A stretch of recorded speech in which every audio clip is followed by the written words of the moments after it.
बोल रंगवैबू कहिया अपन बोलू न हो।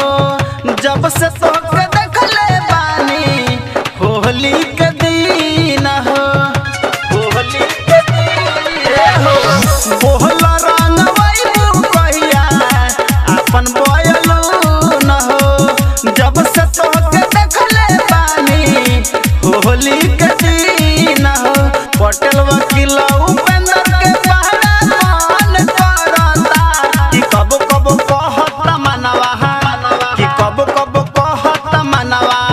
रंग दी जो बनवा समनवा तोहर गोर लागता कि कब कब करता मनवा। रंग दी जो बनवा समनवा तोहर गोर लागता।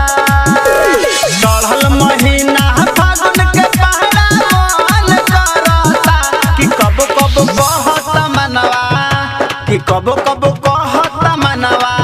रंग दी जो बनवा समनवा तोहर गोर लागता कि कब कब कहता मनवा। रंग दी जो बनवा समनवा तोहर गोर लागता। किसी भी प्रकार के प्रचार प्रसार विज्ञापन कैसेट के लिए एक बार संपर्क करें निशा डिजिटल रिकॉर्डिंग स्टूडियो, मधुबन, पूर्वी चंपारण। Contact number 9199425490।